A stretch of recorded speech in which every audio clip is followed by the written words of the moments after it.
everyone. I'm Courtney Chambers, your webinar host from the Erdic Environmental Laboratory.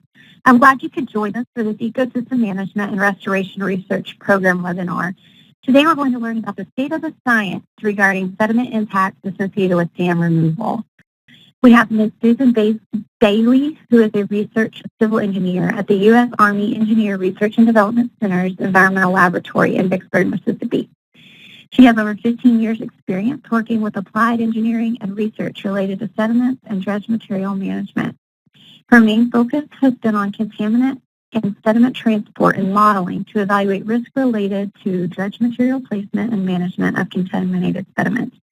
She's also performing lab and field studies to examine the ability to model consolidation of dredged material placed for marsh restoration. And also today we have Dr. Kyle McKay, who is a research civil engineer, also from the U.S. Army Engineer Research and Development Center's Environmental Laboratory. His research focuses broadly on examining ecological effects of water resources infrastructure with applications related to stream and watershed restoration, fish passage improvement, environmental flow management, and sustainable policy. More about both Susan and Kyle can be found in their bios, which will also be posted on the Environment Gateway's webinar page with the rest of today's meeting documents. Okay, great. Thank you, Courtney. And thank all of you for your time this afternoon. Today, Susan and I are excited to tell you about a project we've been working on along with quite a few other folks surrounding the topic of sediment release associated with dam removal. And today we're going to talk about some of the preliminary results and directions we're going with the project. Next slide. So just a little background to get us started. There are any number of amazing statistics on aging infrastructure that one could pull, but one of my favorites right now is that 80% of dams by 2020 will have reached their design life. That's an exceptionally large number, and it leads to other amazing statistics like more than 15,000 dams are high hazard in the nation. And as both the nation's infrastructure portfolio ages, our agency's infrastructure portfolio ages as well. So we're struggling with these issues of what to do with aging infrastructure. Next slide. And just to further characterize that the National Inventory of Dams is focused on large dams, those that put people at risk of floods.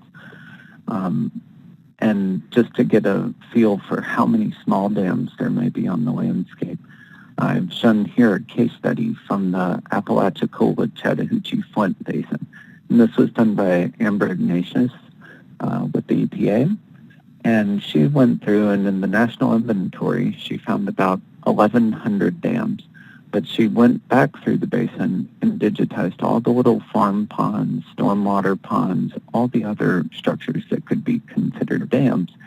And she found more than 25,000 structures, which would indicate that if you think about a dam in that broader context of any structure that's holding back water, there could be an enormous number on the landscape.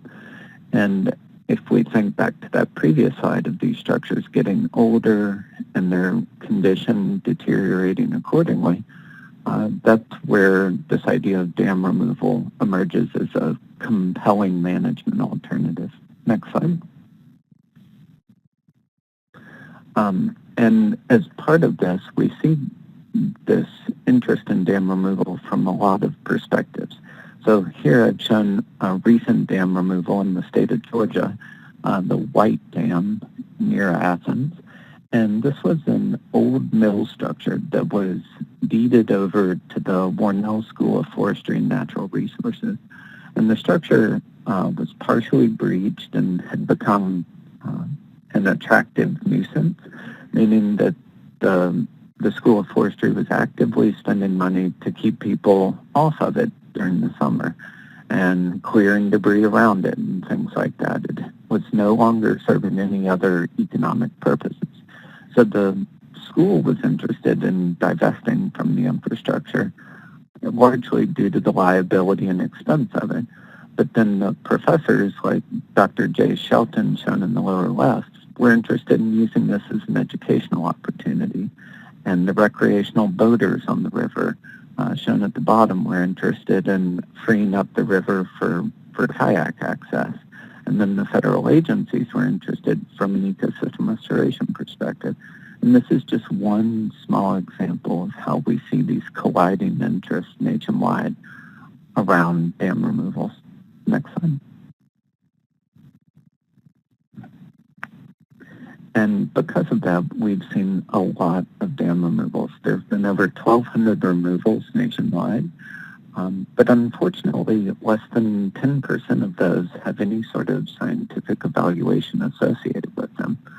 But in the last few years, there's been a big push to change that and change our knowledge of dam removal. And this has been happening on multiple tracks. The USGS organized a working group through the Powell Center for Synthesis. And that working group started compiling publications and compiling knowledge in one place. But likewise, American Rivers has been compiling information, and there's some other emerging databases that are of interest as well. Next slide. So that leaves us with this current state of the knowledge. And where are we? Well, based on looking at all those studies and digging back through old project reports, that synthesis group identified 7 major concerns that managers tend to have associated with dam removal. And these are shown here, but what I want you to take away is that of these 7 concerns, 4 of them are directly related to the effects of sediment and sediment movement associated with dam removal. And so our study really focuses on that particular issue and better understanding the dynamics of sediment, as well as the potential for contaminants associated with those sediments, and working towards practical guidance for managers and permitters and project implementers alike. So with that, I'll pass it over to Susan. Thank you, Kyle. Hi, everyone. So there is a lot of interest across the Corps of Engineers in dam removal. Districts are involved in either directly in dam removals or else in permitting decisions. So the Ecosystem Management, Restoration, and Research Program has provided funding for us to study dam removal and to characterize potential impacts from released sediment. And so the first step to do that is to look at our current state of knowledge. And we need to find out what we already know about this topic and what challenges need to be addressed. And so once those data gaps are revealed, we can identify research areas where we can contribute. So I think we have a really good base of existing knowledge. Like Kyle was talking about, there has been a paucity of dam removal studies relative to the number of dams that have been removed, but this has been increasing in recent years. There's also been those working groups that have published synthesis papers, and so our literature has contributed to a better understanding of sediment impacts. Last December, the Subcommittee on Sedimentation published dam removal guidelines for sediment, and this provides us with a good framework for screening sediment issues, and it uses an iterative approach for data collection and analysis, which corresponds to the estimated risk of potential impacts. So we don't really want to reinvent the wheel. What we want to do is take the existing knowledge that we have and build on that. So the first step for us in assessing the state of the science was to hold a workshop last August. So we invited a small but diverse group of leaders in the field from various agencies and parts of the country who could provide a broad range of perspectives. And we were very grateful for the opportunity grateful to interact with this group of people and to learn from their experiences as well as their challenges. So at the workshop, we attempted to focus our discussions on a series of questions related to what we know about quantifying sediment volume, also the role of sediment quality, and then how these factors influence permitting decisions and management strategies. Of course, any good discussion leads to other good discussion topics, so it was kind of difficult to stay focused, but I think we made a lot of progress, and so we want to discuss some of the things we learned from each of these topics. So I'm going to pass it back to Kyle and let him tell you about the first set of questions that we discussed. Great, thanks, Susan. So diving right in, for each of these, what I'll do is provide some basic background and then a couple of research needs that sort of emerged from our discussion. And so looking at this first question, how much sediment is stored behind a dam? This is typically the first one out of every announcement, right? When a dam removal comes up, is what's going to happen to all that sediment and how much is there? So there's kind of 4 ways that this information is available, but they all center on different philosophies of how to quantify sediment stored in reservoirs. So the first is a database. So the Federal Aid family has been working together on this for a while and building out databases like ResSed, and the Corps has been leading the way with RSI as well. And these often include large federal reservoirs and empirical data on the amount of sediment through time, sometimes with multiple surveys. And those cover on the order of about 2,000 structures nationwide. But then a second way of doing quantifying sediment volume would be site-specific surveys. And this could include things like bathymetric mapping or even just longitudinal profiling. But it could also include on-the-ground sampling like probing or use of these very local instruments like ground-penetrating radar to quantify things like how much sediment, but also how thick are the layers. So those are focused on measuring things in the reservoir. The third philosophy is to estimate how much sediment came into the reservoir. So this could involve estimation of a loading rate, either empirically or through a mechanistic model like a watershed model, such as HEC, HMS. And knowing information about the loading rate and how old the structure is, we can then comment on, well, how much of that sediment is staying in the reservoir? What's the trap efficiency? And those together can give us an idea of what the volume of sediment is. And then finally, we can estimate sediment volume through proxy, which is just how big is the reservoir. That would be an extreme case of the maximum amount of sediment release possible is the amount stored in the reservoir. Next, please. So looking at these data, we said there's kind of 3 R&D needs in this arena. The first is continuing these efforts to compile reservoir sediment and bathymetric survey data. They're absolutely crucial, and continued investment is absolutely needed. The second is zooming in on this idea of reservoir volume as a proxy. Reservoir volume is available for a lot of structures in the national inventory, but not all of them, and certainly not all of the very small structures. So we're working on some statistical models we'll tell you about in a minute for estimating volume based on watershed property. And then the third R&D need is ways of rapidly collecting more of this type of sediment data. In particular, we need more methods for understanding the zonation of sediment vertically as well as the compaction associated with it, because both of those factors drastically change the sediment dynamics following the the dam removal. So the next question we tackled was, what are the geomorphic implications of removal? So I mentioned those common management concerns earlier, and here they are again. And these were compiled by Desiree Tellis and other colleagues, and they identified 7. 4 of them were directly related to this question of the geomorphic implications of removal. So the first was related to how much sediment there is and what's the rate of release of it. And And then secondly, what happens with respect to incision processes upstream of the dam? For instance, will a nick point form and propagate upstream?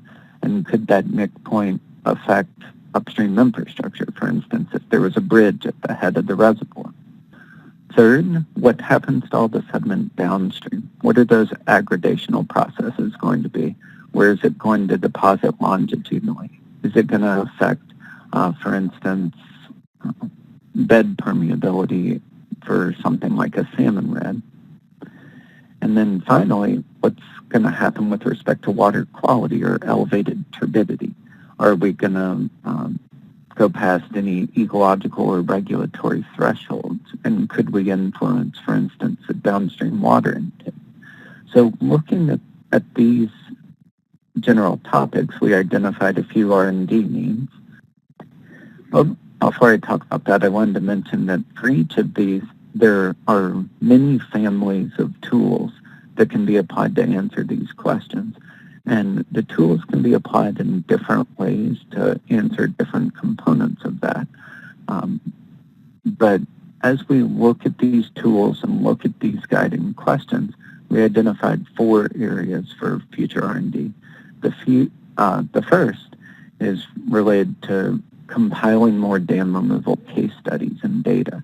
So of those 1,200 dam removals nationwide, we know very little about the vast majority of them. And it would be great to collect a few key variables at each of them, even if it was just categorical estimates of grain size and dam height. And then from that broad database, we also need to couple it with a deep database. So maybe use a couple of sites to build out the... It appeared we had some AT&T level interruption. I apologize. No, that's quite all right. So we were talking about R&D needs associated with geomorphology. So we talked about broad data collection as well as deep data collection. But then the last 3 are in part around development of tools and how we apply them. So the second need was applying multiple models at one of those detailed test sites to compare and contrast what information they're providing us and at what resolution. Secondly, the vast majority of teams are not using higher order tools, meaning two and 3-dimensional hydraulic tools or particle tracking models. And we feel like this is a gap given that in the last 10 years, computational abilities have gone up so much with respect to these tools as well as personal computing. And then finally, we think there's a lot to be learned from uncertainty analyses associated with application of all of these tools and using them in a more stochastic context or even in a sensitivity context to understand how dam removal could release sediment. So the third topic we tackled focuses on what management alternatives, what actions could we take to manage sediment. And the good news here is that these are very well studied. With those 1,200 dam removals, people have removed them every way you can imagine. And the vast majority of those removals come in one of 3 flavors.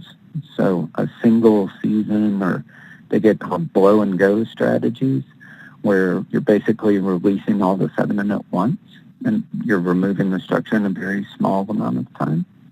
And those are much more common for small structures. The second method is typically a phased removal, where the height of the dam is reduced slowly over time and the system is allowed to come to a sort of equilibrium, sort of spreads out the impact over a few years or a few seasons. And then finally, whether or not we acknowledge it, dam failure or accidental removal of a dam is a strategy for removing dams. And we've seen dam failures a lot of places in the nation, including the more than 30 in South Carolina a few years ago. But with these primary methods, there are other secondary measures we can involve to help manage sediment, things like excavation and dredging of the sediment in the reservoir, or installation of grade control structures. But as we looked at these, we realized that a lot of sites are primarily looking at one alternative or quickly eliminating multiple alternatives. And we feel like it would be a key learning opportunity to look at multiple alternatives at one of our well-studied dam removal sites and look at how things could play out with respect to our different sediment management concerns. We also noticed that there's a key cost engineering gap, that the cost of dam removal is often a key driver, and cost data are not as available as they could be. So with that, I'll pass it back to Susan. Okay, thanks, Kyle. So in addition to volume, sediment quality is also a key parameter. It affects sediment impacts, it affects management strategies, it also affects navigating the permit process. So when we refer to quality, we're really talking about what is in the sediment that could have potential impacts. And so this could be grain size, because grain size affects turbidity. It also affects the nature of the sediment that may deposit downstream. But we're also talking about contaminants. Stored nutrients, for instance, can impact algal blooms and water bodies downstream. But the presence of contaminants can really dramatically increase costs and hinder the permitting process. So we have some pretty good guidance on this from the Subcommittee on Sedimentation on assessing contaminant issues.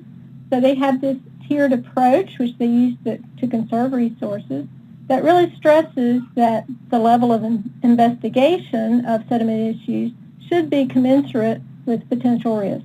So, for example, if we have limited mobile impounded sediment and little reason to believe there are contaminant issues, then there's really no need for contaminant testing.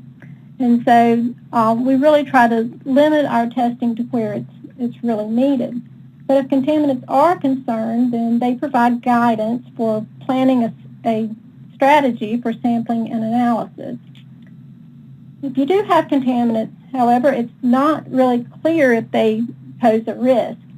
We tend to measure bulk sediment concentrations, but these may not be representative of concentrations relevant to ecological risk.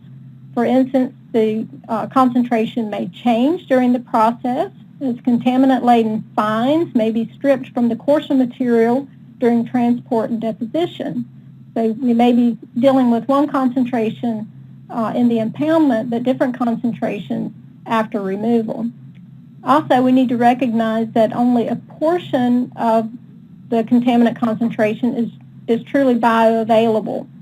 So we need a better understanding of these issues, and we also need clear thresholds to determine when the concentration or when the sediment can be released downstream with no impact. So also from the perspective of 401 compliance, there are usually water quality standards from the states, and these are generally dissolved concentrations.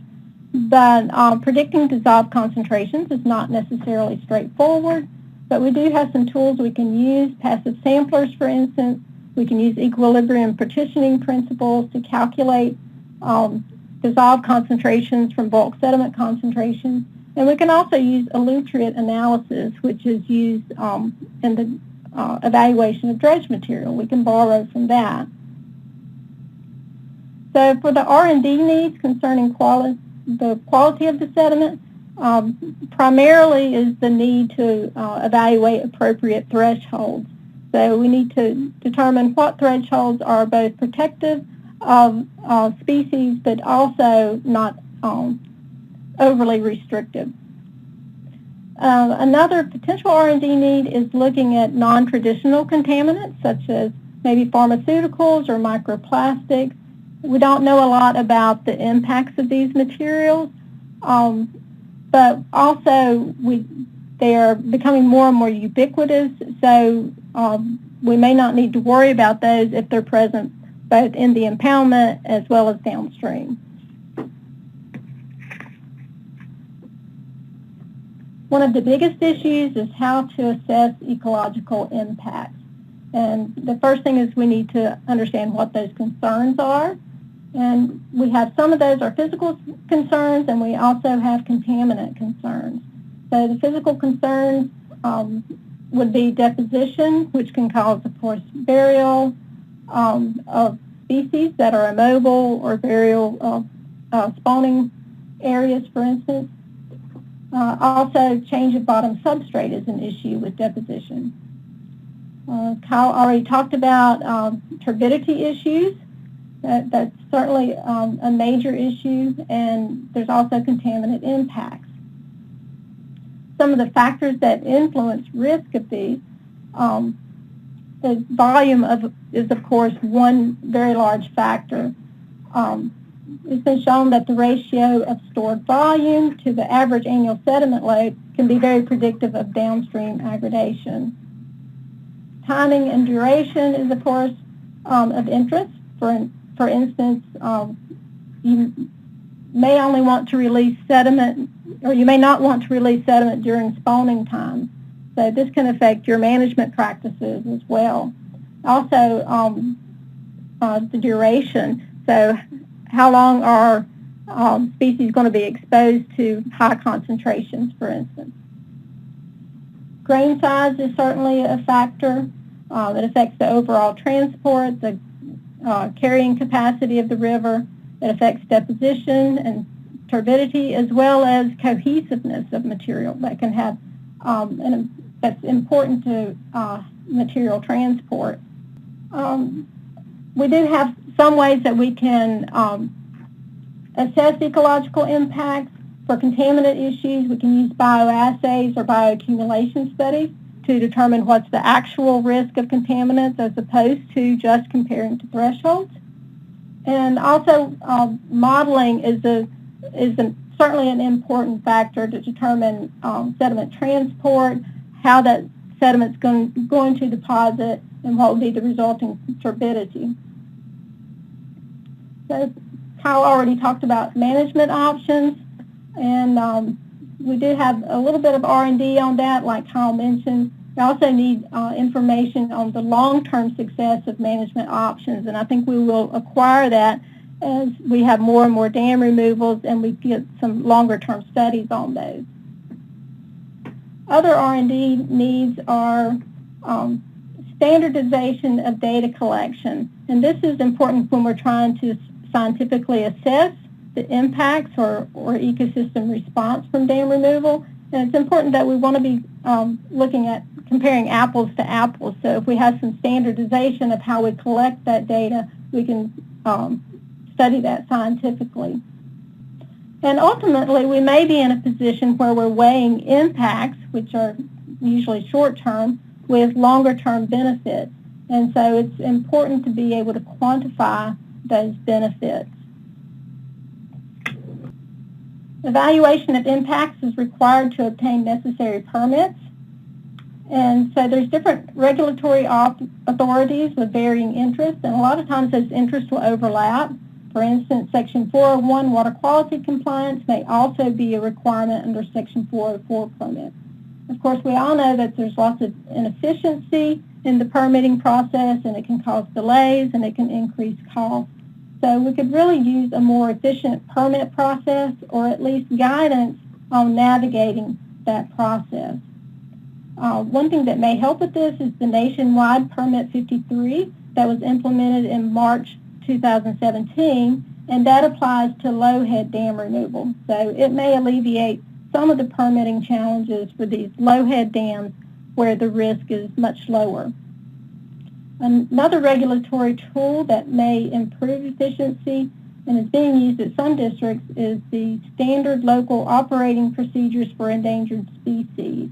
And this is a streamlined process that the Corps uses to guide permit requests, and it encourages consultation with other agencies. And if this is working well, then we need to explore broader application of that process. Okay, so we've looked at kind of the state of the science, and we've identified quite a few R&D needs.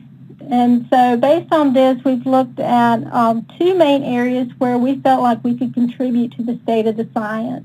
And one of those is estimating reservoir volumes, and the other is providing guidance for our modeling tools. Okay, so the first of these is looking at estimating our reservoir volumes. So Kyle talked a good bit about this, but as he discussed, there are a number of initiatives to do this based on empirical data at large reservoirs. However, many reservoirs do not have sediment data, bathymetric data, or even a known reservoir volume. And this is particularly true of small, low-head dams that don't appear in the National Inventory of Dams. And often those smaller dams are the ones that are the focus of dam removals. So this task focuses on estimating reservoir volumes at sites where volume may not be available. So that, as Kyle discussed, an estimate of the total volume provides a bookend on the maximum amount of sediment release, and it brackets the range of potential outcomes. So we're working with Lauren Duncan and Molly Reef, both here at ERDIC, and the project's trying to estimate reservoir volume at large and small reservoirs throughout a large watershed. And they've selected the Chesapeake Bay as a focal region because the Nature Conservancy has previously collected data on dams both in the National Inventory of Dams as well as those smaller dams. So the basic approach is to use known reservoir volumes from the National Inventory of Dams and watershed covariates like drainage area to train statistical models, which may then be used to estimate reservoir volumes at all dams throughout the basin. So we plan to use machine learning models for the project because of their capacity to deal with complex dependencies between variables, significant nonlinearity, and missing data. So currently, we've compiled geospatial data, and we're moving into the phase of assessing watershed covariates for each structure. And so we hope to have some preliminary results in the beginning of 2019 with a journal paper to follow. So the other data gap that we're trying to address is providing guidance on evaluating sediment transport through modeling. So there are a number of tools available, and most of the models that have been applied are 1D models. And certainly there are reasons for doing this. They require less data, they're more computationally efficient, and they do answer most of the questions that we tend to ask. But sometimes we do need greater resolution, so we may need 2D or 3D models. So we really want to take a broad look at what models are available and when those models could be applied.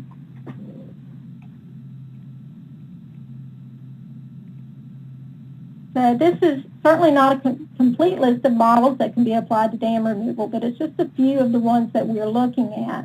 And they range from conceptual to 1D to fully 3D models, and they include both Lagrangian and Eulerian models. So our goal is to evaluate the benefits, the data requirements, and the limitations of these models so we can provide general guidance on model selection depending on the specific scenarios and the questions that need to be answered. And this is a list of some of the databases that would be providing supporting information. For instance, there's the American Rivers Dam Removal Database, which includes all dam removals in the United States. Also, the Sediment Analysis and GeoApp. This is a core database of sediment characterization data. And this is also georeferenced. And as we've discussed, there's the core National Inventory of Dams, which only includes large dams or dams that are a high hazard potential. And that currently includes over 90,000 dams. Another really good resource is the Dam Removal Information Portal, or DRIP. And this provides online representation and visualization tool for the Dam Removal Science database. It's map-based. It also provides linkages to many scientific studies, so you can access literature about different dam removal. And then lastly, there's the Clearinghouse for Dam Removal Information, which is a repository of documents related to dam removal.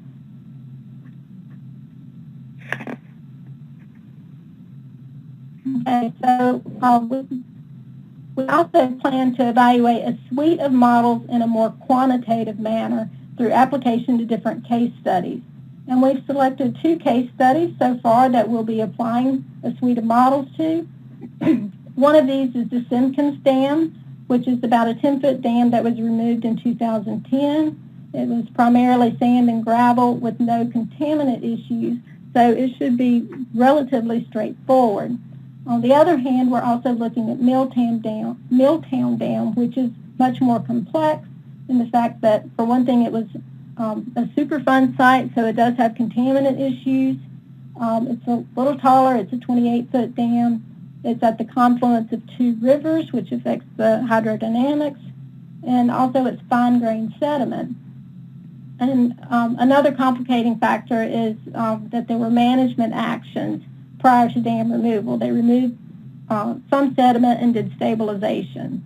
So these are 2 very different case studies, and we plan to apply a suite of models to those and see what output we get so that we have more information on what questions can be answered with different modeling tools.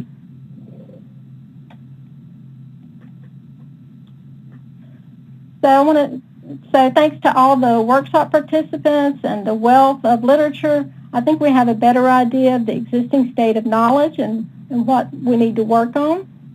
There are some good resources available, such as databases, guidance documents, and models. And scientific evaluation is becoming more prevalent, and that will continue to increase our knowledge. The data gaps that we identified where we can make a contribution is in estimating sediment volumes and preparing guidance on available modeling.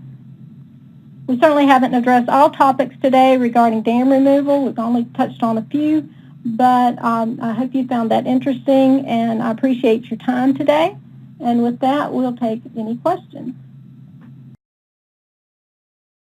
What is y'all's timeline for getting started on those case studies, those applications? Are y'all already starting that process?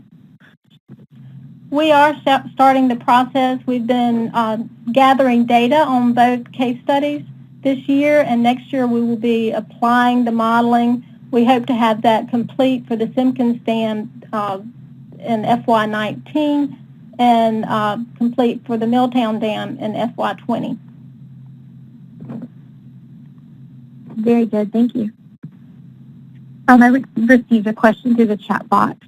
He has an instance where he doesn't need to remove a dam, but must remove the sediment to ensure that the dam and that the dam remains operable. So will these tools be of assistance in an instance like that? Susan, I can take that one. I would suggest that a lot of the questions and key management concerns associated with dam removal are the same for reservoir sedimentation and sediment bypassing issues. In terms of things like assessing downstream aggradation and understanding the ultimate fate of those sediments, or understanding the turbidity relief associated with it. So I do think a lot of the tools we'll be applying will have good transfer between them.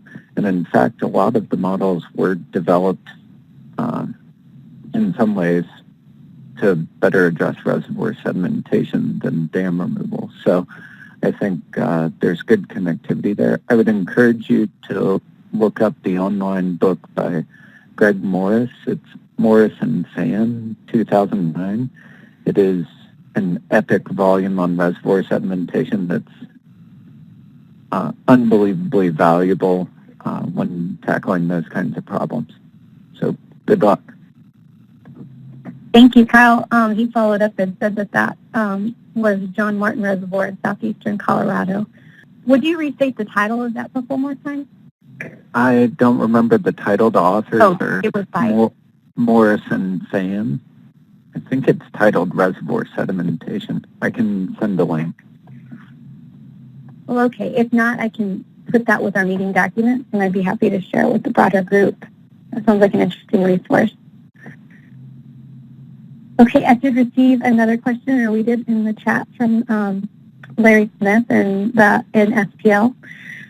They wanted to know what your experience, the level of detail needed for a National Marine Fisheries Service to perform endangered species formal consultation on a dam removal project. Are y'all familiar with what's required in that process? I am not. Kyle, do you have more familiarity? Unfortunately, I'm mostly an inland person, so I haven't worked that much with nymphs on that. I suspect that the Scienc case study will have a lot of overlap with that because it was funded by NOAA. So one of the case studies we're working with was directly related to nymphs' efforts. So we'll try to take a note here to make sure that this appears in our permitting issues.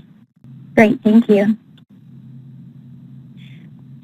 As a reminder, I had an inquiry about this. Again, I will share a PDF of today's slides with all of our attendees today, and you are welcome to pass those along to team members or colleagues that are unable to join us today. So you'll have those as a future resource as well. Do we have any other questions? We can give an opportunity for someone over the phone.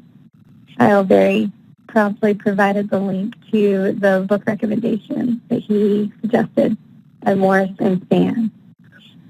Thanks, Kyle. Courtney, this is Trudy Estes. Hi, Trudy. Hi. I have a question. On slide 12, where you're talking about sediment volume estimation, do you have a feel for how trap efficiency and loading rate vary with time as a reservoir becomes more infilled, and do you have a strategy for dealing with that, the data acquisition, and how big a factor either of those would be over time?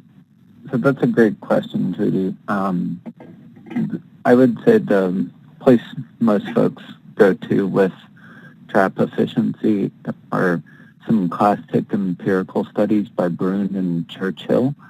And most of those relate trap efficiency to hydraulic residence time. So thinking about the volume relative to the flow rate of the river. So as the volume goes down within the reservoir, we would expect the trap efficiency to go up.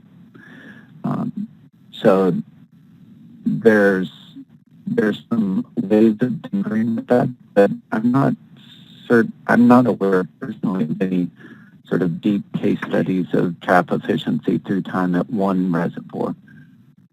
But that's a great question. Okay. Let me throw another question at you. In these areas where you don't have any pre-construction bathymetry, do you feel like you might be able to estimate it based on the external height of the dam and the evident topography and maybe a few well-placed sedimentation cores or something of that nature? Are you trying to come up with tools that can be done strictly with anecdotal data? Well, we've talked a lot about both approaches, sort of empirically driven, data-driven approach, but also, like you're saying, a mechanistic approach of using topography and a known reservoir elevation.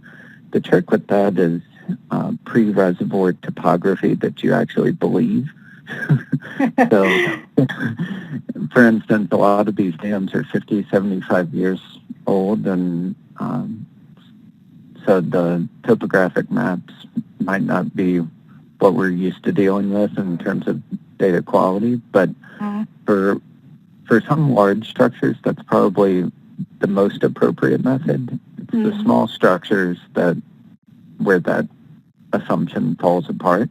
The large structures, when you're estimating volume, you can absorb some error in the topo maps, but when you're talking about a relatively small, a few acre pond or few acre reservoir, a small amount of error propagates pretty far. So I would say we're trying out both, but have reticence about topography data. seems like verification might be easier with a smaller reservoir as well. So they're probably, as you say, different approaches more appropriate for different size dams. So, thank you, Kyle. We received another question in the chat feature asking about if any study has been done to explore converting existing dams to hydropower plants as opposed to removal. Do either of you know about an instance where that's been studied?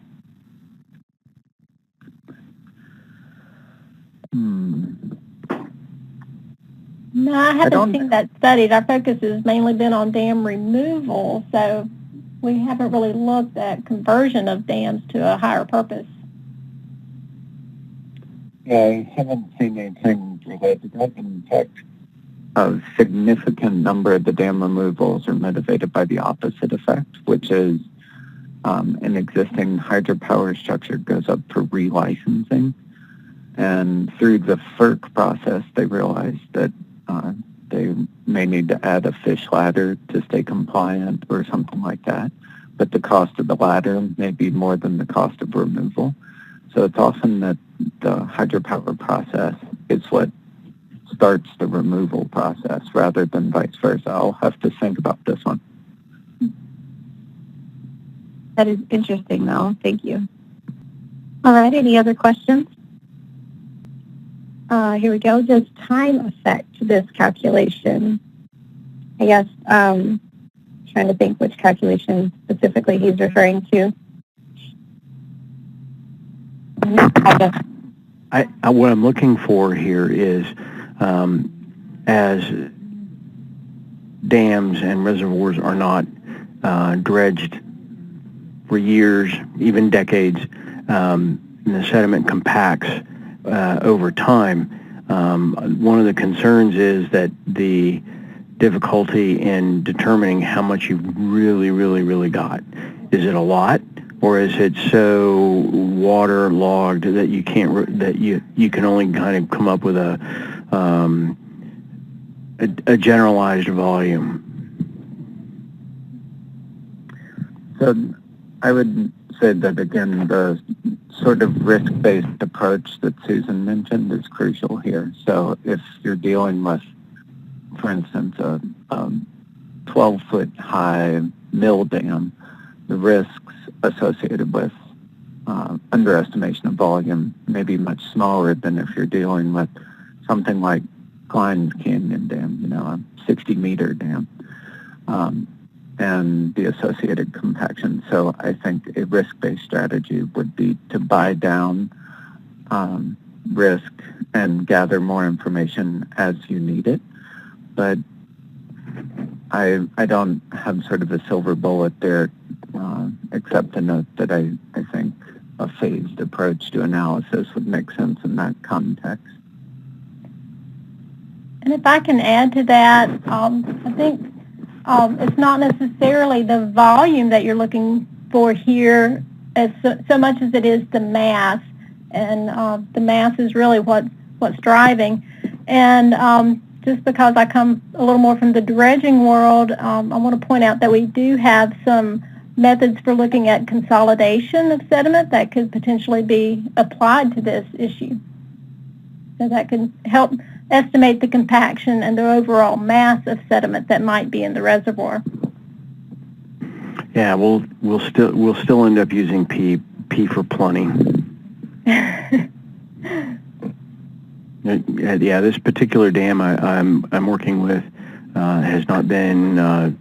They've dredged it once, and it really hasn't been touched in about 75 years. That's one of the reasons why I'm asking that question. It's got an awful lot of difficulties. So thank you so much for answering that question. I appreciate it. Okay, I did receive another. On the Jennings-Randolph Dam on the north branch of the Potomac River and the Maryland-West Virginia border, this is from the Baltimore district, a private entity is proposing to add a hydropower project. This proposal is under review and will require Corps approval under Section 408. Okay, let me see if that's in relation back to that earlier question. No, another hydropower application. Did you want to clarify or add anything to that, Joseph? Okay. Any other questions for Kyle or Susan today before we finish up? Okay, well, thank you both presenters for sharing with us today and updating us on the state of the science of dams and what our options are in the removal process and what the implications are from removing those dams. It'll be interesting to hear a follow-up maybe in another year of these cases that y'all are looking at and find out some of the tools applied there and how they've helped the process along. Do either of you have any closing comments before we call it a day?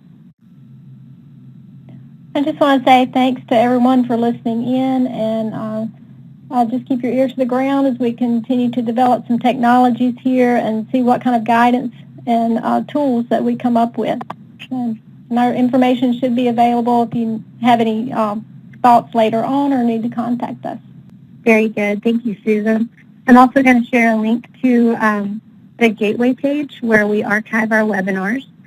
We have all of our past webinars, and you will see in the next few days this webinar appear there, and you'll be able to access all of the associated documents and resources that we've talked about today. Kyle, did you have any last comments? Nothing on my end. Thank you for your time, everyone. Yes, thank you. Thank y'all for sharing again. Audience, we're glad you could join us today. Thank you for tuning in. Please watch for upcoming Outlook invitations. We've got a number of additional ecosystem management restoration research webinars coming out in the next 2 weeks. So please watch your Outlook invitations. We'll advertise those in similar fashion, and we'll look forward to learning with you again in the next few weeks. Hope you all have a great afternoon. That will conclude our meeting.